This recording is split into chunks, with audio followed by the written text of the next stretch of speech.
Yeah.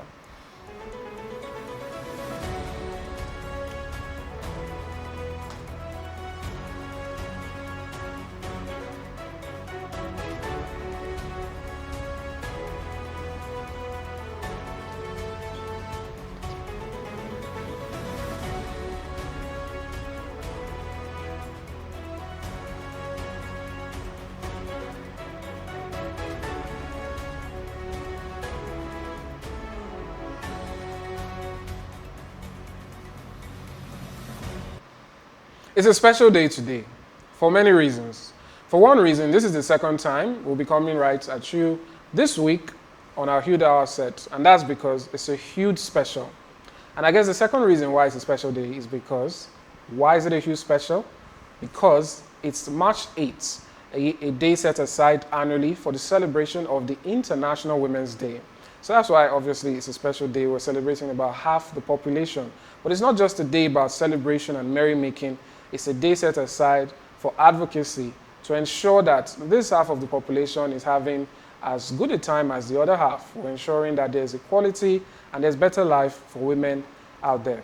But I'm not alone. I am Amadino Bewe, but I'm also here in the studio with one of the key celebrants, the main celebrant herself. I'll let her introduce herself. Good afternoon. You're welcome to Hude Special. I am Joan Eze. Thank you so much. Hi, Amadine. Hello, John. How are you doing today? I'm good. It's your day. But anyway, let's not forget, we also have here in the studio Paul Oladipupo. Thank you very much. Do you think we forgot you? Yeah, I almost thought that, but then we are celebrating a big person now in the buildings today, so how so to you can respect. take a back seat. Exactly. Like I would prefer that actually today. But do you think it's fair that there are two of us and only one of? Well, in terms of fairness, right? I would likely be an E for she today. Likely, or are you? Oh, I am today and every Today? other day and every other day. All right. Yes, I speak loudly for women. Well, Exactly. I believe I am too. So I suppose two he for she's Stand for does one that she. make up for one she? Yes, obviously. And more she. Not obviously. You're the one allowing us, giving us that special On your address. mandate, we are standing. All right, so we'll take it that way, but we'll leave it open in case your co-celebrants have a different view about it. But anyway, today we're trying to shine a light on some of the advocacies we've been talking about. Yes, it's a day that is one of happiness, but it's also one of reflection and seeing how far left we have to go. So let's take a look at some of the events that have happened, particularly here. We have first in line here, the Chinese Embassy in Nigeria commemorated International Women's Day 2025 yesterday, showcasing the evolution of women's roles in China and emphasizing cultural exchange as a pathway to empowerment. At the event held in Abuja, key stakeholders from both countries discussed strategies for accelerating women's development across various sectors. The event brought together diplomats, government officials, cultural icons, and students to celebrate women's achievement as part of the global commemoration of International Women's Day. The Ambassador of China to Nigeria, Yu Dunhai, highlighted the remarkable journey of women in Chinese society. Would increase our people-to-people exchanges. I think we could, empower the women in Nigeria through education, through capacity building, through vocational skill training, and we have been working on that. There is a Nigerian women train conductor that was trained by the Chinese company CCECC. And there are a lot of, talented Nigerian young female entrepreneurs, particularly in the ICT area, sectors. So we would like to looking forward together to work with Nigerian side to achieve more in these fields. Also speaking, the acting permanent secretary of the Ministry of Arts, Culture, Tourism and Creative Economy, Oraluno Raphael, and Niniola Tagore, who is the Deputy Director of Huawei Business Affairs, both emphasized the importance of institutional support for women's advancement. Understanding about this, women have different perspectives towards life and all that. Without women, we cannot even have a nation, right? When you educate a woman, you educate the home, right? And when you empower a woman, trust me, you've empowered that children as well. And now the event also featured powerful insights from Chief Nike Davis Okundaye, renowned artist and founder of Nike Art Gallery, alongside Rabi Zubairu, who's a student at the China Cultural Center, who both spoke about culture as a tool for women's empowerment. Well, you know, Nigeria and China, we have always shared the same birthday. The same Nigeria Independence Day is the same. I think we are similar in some spirit, and that is why we can work together with them. So Nigeria is getting there.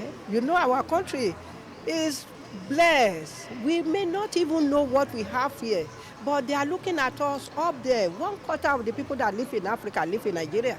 So Nigerian women are more powerful more than anything you think.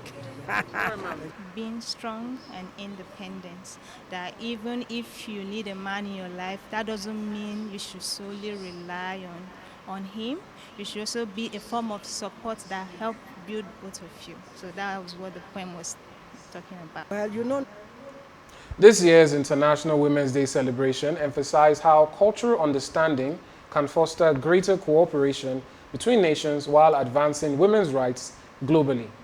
Now, Jonah and Paul, I think one of the highlights there for me particularly is Chief Nike's laughter. Yeah. she's so jovial about it, and she's always at the forefront when it comes to these issues. But speaking to China and Nigeria's collaborations is something that we've seen strengthen over the years, and it's interesting to see it, how it also occurs when it comes to women's spaces. The ambassador spoke about some of the key progress they've made in China, including increase of women participation in the economic aspects, gender education gap, and all of that. And what he mentioned there was more collaborations with Nigeria and China in those sectors, creating employment and involving women. So it's interesting to see, and again, this is something that happened at the Cultural Center. So we always want to look at the angle of how culture is coming into this, and these are all areas that have been explored, and I think it's interesting. And again, the conversations continue on how we can bridge the gap and use all aspects and sectors to ensure that women have a fair share of opportunities. Yeah, I like the fact that he mentioned that vocational skill is very, very paramount for women to be involved in different skills, from maybe shoemaking to bag making, different kind of vocational skills, and just like it's our aim to bridge that particular gap, that women that are being subdued, they should come out in their masses, in their capacity, because I believe that women have power to dominate the world and to change the world.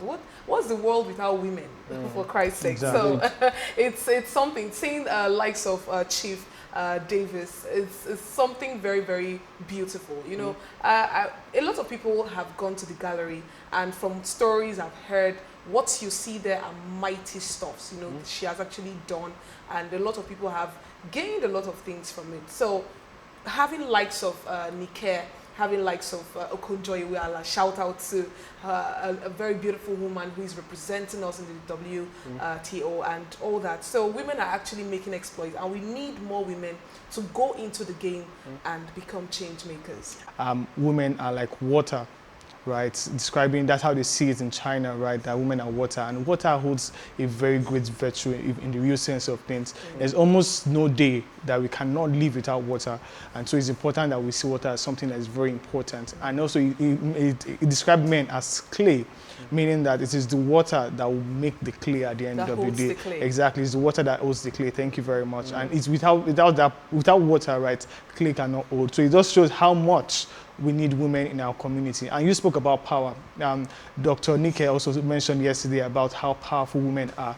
You have the power already, and all you just need to do right now is just to unlock that power, and then you're fine. I think if women are able to unlock the power that they have as women, I mean, the sky is just a starting point in the real sense of things. We already have people like Nike breaking barriers for women. It's just for others. The pathway is there already for women, and all that is needed now is just for ladies like Joan now to just follow that pathway, and then we see them in the sky tomorrow. Thank you. I hate to be the sport here, but we're talking about how women can reach heights and all of that, but sometimes we also have to talk about the obstacles that might be hindering them, and I think that's one of the key things here, and why someone like Chief Nike, would get a little bit, not just a little bit, would get some praise, which is that because of the way things are structured, where sometimes women encounter issues that their male counterparts might not. Take, for instance, issues of harassment. Not to say men do not, but the numbers do show that women are more predominantly, and then we have issues with, women who are, bear children in the workplace. That can, take your career a certain way and all of that. So these things and the way they work are also issues that people should understand. And so when someone like Chief Nike pulls through all of that and becomes successful, when we see her then mentoring other young women and trying to get them in, I think that's also a beautiful thing to see. Exactly, it's no doubt a beautiful thing to see, right? And I think I want to mention the story of Ruth Ginsburg. She was a judge in the United States, but one thing about her in the early stages, right? She fought about 6 discrimination cases. I mean, her very first job as a law clerk, right? She was denied that job on the basis of her gender, and one of the very first things that she did was to take that particular case to court, and then she was able to win. She was able to win that particular case, and she was able to, in all of her life, between a very short period of 1973 or thereabouts, she was able to win about 5 cases out of 6 cases on discrimination, gender discrimination, and it's lovely. So I mean, it's just for ladies to just move beyond those barriers that have been set in our societies and see themselves as the powerful women that they are. It's also for us to work on removing those barriers. Exactly, yes. Well done. Okay, let's move to the next news item we have. The Female Artists Association of Nigeria commemorated International Women's Day 2025 being yesterday with a powerful visual exhibition highlighting women's rights, equality and empowerment through diverse artistic expressions. At the event held at Nike Art Gallery in Abuja, key stakeholders from the arts community and diplomatic corps gathered to celebrate women's achievement in the visual arts sector as part of the global commemoration of International Women's Day. The president of the Female Artists Association of Nigeria, Mariam Megida, who had her art on display, spoke about how the works were tied to women's issues and empowerment. We're celebrating Women's Day with this huge grand exhibition. This is the painting I'm exhibiting, and it's titled Moishuka, which means let's plant. It's a depiction of 3 figures of women using metaphorical flowers to represent their heads to show beauty, blossom, and growth in the society. And also I incorporated the Ajami write manuscript, which is Hausa. It was used in Hausa to write poems. That's a very good one there. Chief Nike Davis Okundaye, renowned artist and founder of Nike Art Gallery, which hosted the event, emphasized the importance of art as a medium of women's voices and advocacy. I want more and more women to know that art is a job. They should have a focus and do it well. There is so much we have. We can water it, and we have enough for everybody. Ngozi Akande, co-founder of FIAN, and Gil Liver, acting British High Commissioner, both highlighted the significance of international collaboration while also speaking to accelerating action to expose women to more opportunities. So we use our art as an advocacy for all the social ills against women, and we use our art as empowerment, as a source of strength. And the theme of this year's International Women's Day is Accelerate Action, and here we are accelerating action in art for women, and I think it's fantastic. I've just had a look upstairs and there's some really amazing pictures there, and I was thinking a little bit about the importance of women in art, and you can see through art that women are fighting for recognition and fighting for self-expression. They're addressing social causes and tackling difficult issues. It could be anything from economic empowerment or gender-based violence. The exhibition also featured powerful insights from prominent artists such as the Director General of the Center for Black and African Arts and Civilization, Aisha Ogi, Judith Yahya, Adiwu Onkala, Eukaria Mbashal, and others who both spoke about art as a tool for women's empowerment. When women come together, great things happen. You know, it's beautiful to see collective strength. I mean, in times when women had limitations, societal limitations, but you know, now currently in this period of time, it's a wonderful experience and it's amazing to even be a woman. Which is basically highlighting the impact of a mother-in-law who bridges two families.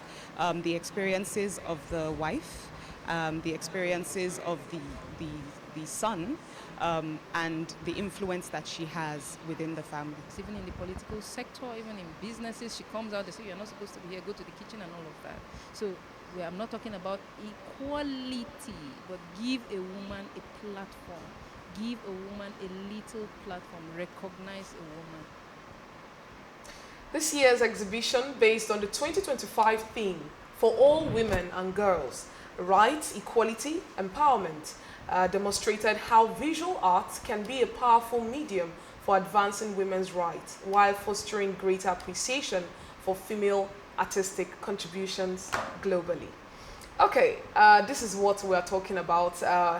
From the Chinese to Nikkei Art Gallery, where we have different artists. The FIAN, the Female Artists Association of Nigeria, decided to celebrate International Women's Day by, telling us how art is very, very paramount to women. And what really, really captured me was that we have Female Artists Association of Nigeria, like women coming together, designing beautiful artworks to explain. And most of this inspiration is so captivating. We have the one that talked about the Boko Haram, the Chibok girls. The Chibok girls, thank you so much, the Chibok girls. And the painting, the gate and all that, everything was just so beautiful there. And we also have the president who, told us the inspiration about her work and how the flowers represent a lot of beautiful things. So it's so amazing to see women coming out of their shells, designing a lot of things with their hands and elaborating on that. Let me have your take, Amadi. Yeah, it's an interesting one, and I think for me, okay, I should also point out that Chief Nikkei, this happened on the same day, so she moved from one event to another. This is a septuagenarian who is still very much active in ensuring women's rights and women's advocacy. So I have to give her that special mention because we see her appearing in both situations. Away from that, still on that line of thought is, I think there's what I believe is a misconception, which is that women fight women or women don't like women. Yeah. One of the stories we heard yesterday was when the current president, Miriam, spoke about how she even became a member of FIAN and how the then president, the co-founder, talking about Mrs. Okonde, gave her that free rein. And she said, join. She hadn't even seen her artwork. She didn't have to pay a fee. And she just, because she saw potential and she said, just join and we'll do these things together. And I think that's one of the highlights for me, other than the fact that this is specifically about art and how art is influencing women's collaborations and their messages. Is also showing that there's camaraderie here. All that thing you've heard about women don't like each other, throw it by the wayside. Because in reality, I think if a woman is in need most times in an emergency situation, the first person, if you've seen it in any event, when they gather together and they're helping, it's always their fellow women. So I think I'm happy to see that misconception being debunked. And I think finally for me is the issue of arts and how these artworks are not just used to, show all the bright and shiny parts. We talked about the Chibok girls. We had other artworks displaying how women had need a voice and all of that. And that's what art really is at the end of the day. It can be political. It can send a message. It doesn't always have to be hunky-dory, sunshine and rainbows. It will also show you the dark side. And the reason is so that we can take a look and try and fix those dark sides. So it was a wonderful experience. And again, the beauty was everywhere. The people, the arts, and everything. It was all shades of different artwork yesterday, you know, in terms of people and even artwork themselves. It was, for me, it was a beautiful color of an array of colors here and there, left and right. And it was very interesting to see everyone, you know, helping each other, like you mentioned earlier on. Like, I think yesterday, one of the things that I saw that I also, like, I was planning on mentioning that, and they stole that from me, is that they helped themselves so much. I mean, Miriam, for example, she said that when she joined at first, someone gave her stretchers free of charge, and then she used those particular stretchers enough well, right, and she was able to make money even off them, and this person didn't even collect a dime from her at the end of the day. So it just shows how women really help themselves in the real sense of things. And yesterday, I mean, I can't just keep on breaking down all of the hearts that I saw yesterday, because I actually asked some of them to be explained to me, and I mean, I was blown away. I saw one of a pregnant woman, a pregnant woman playing a saxophone, and from the saxophone was beautiful butterflies, and it was just all lovely. Like, I was blown away yesterday, I must say, and women are doing great. Thank you. Like, I think it's also something to say that, you know, all the things you think is great and amazing, it came from women. Exactly. You know, like, so when you think next about telling some little girl that this one is not for you, go to the kitchen. Yes. These are the things you could be missing out on, because there's a whole lot that women can offer. You just need a chance. Yeah.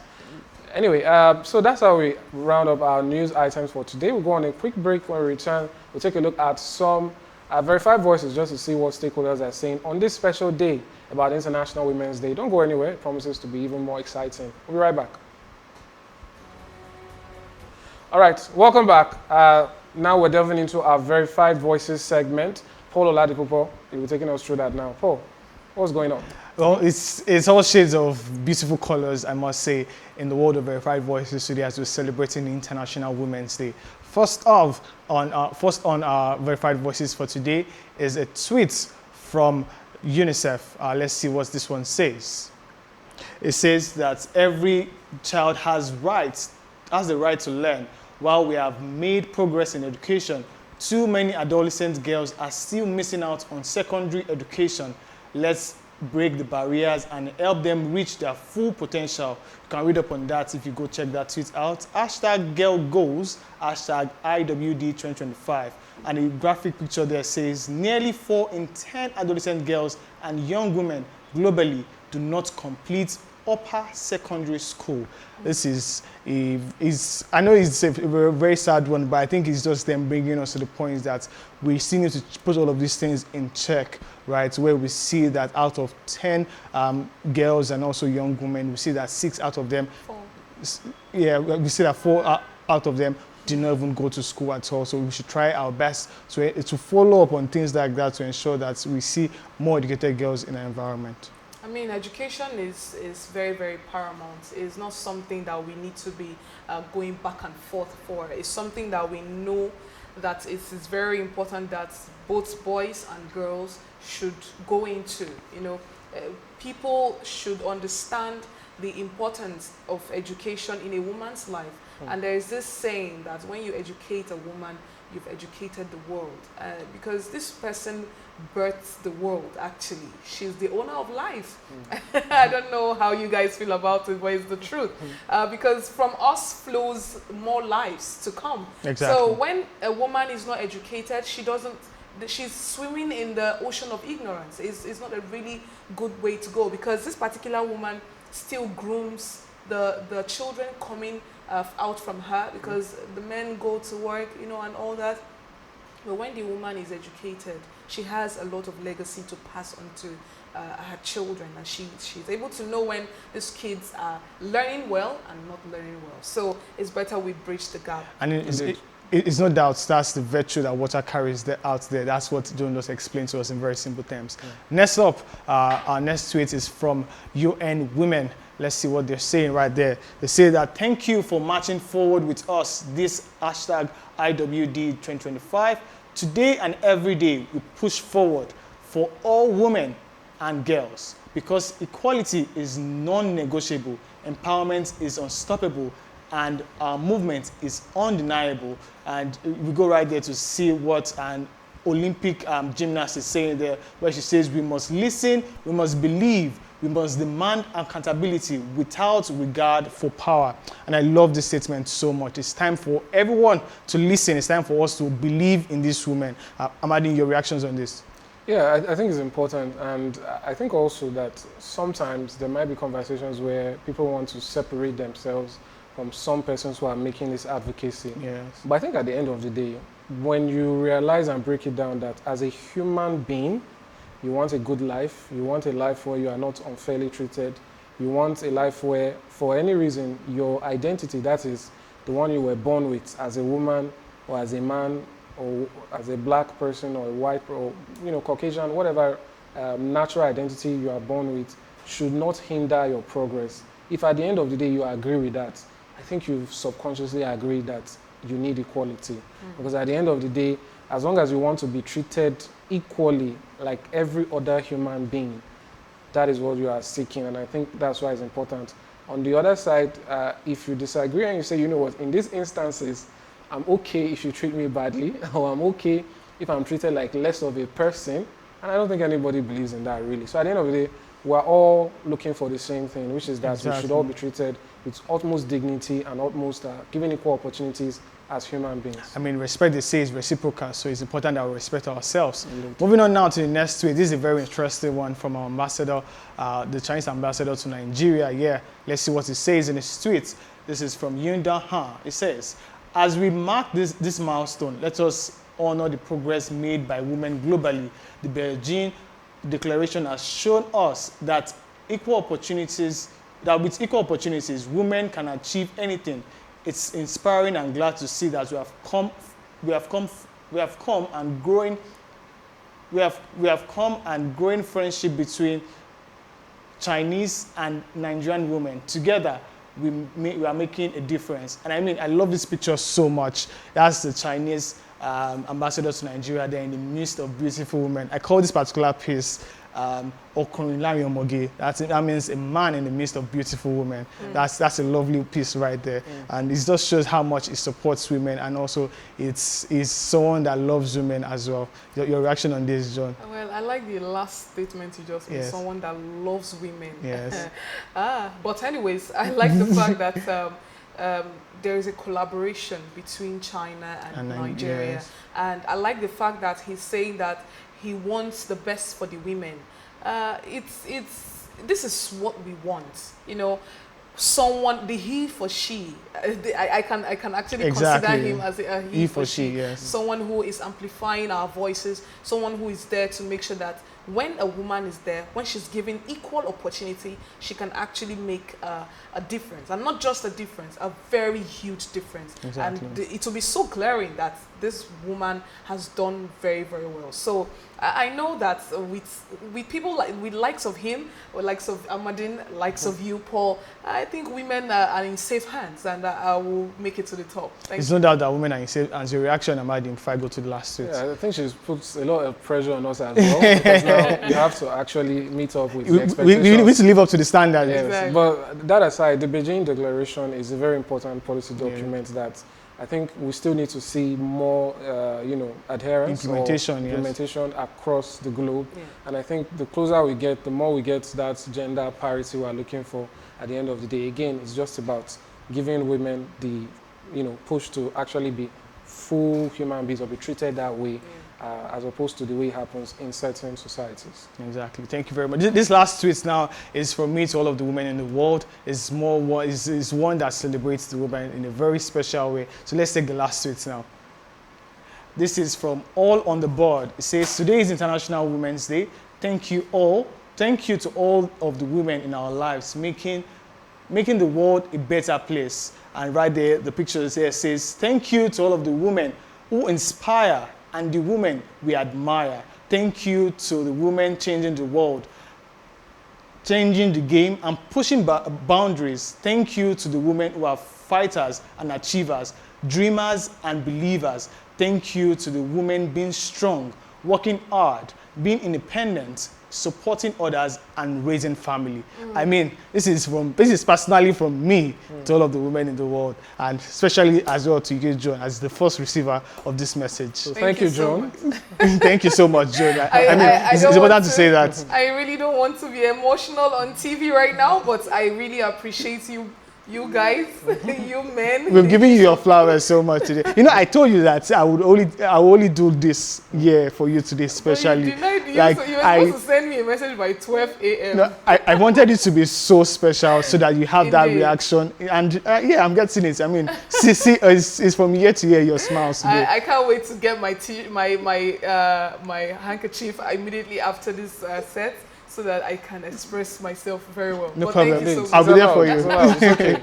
And also, it's a happy International Women's Day to all the women, but also all the women here at Hude Network. There's some who are behind the scenes, who you don't get to see, but who do very much great work in ensuring that everything goes smoothly. So there's a happy International Women's Day to you. And thank you for being the woman that you are. Indeed, thank you to all of you. Yes. Anyway, that's how we round up the program for today. It's been a huge special. We might come to you any other time when the need arises, but as usual, Hude Hour comes to you every Wednesday by 8 a.m. Don't forget to join us on the usual time, and also when we come to you on such special days. Hope you have a nice day. I am Amadou Nobewe. Bye for now. And I am Joanese. Congratulations to all of us all. Do have a beautiful day ahead. Well done.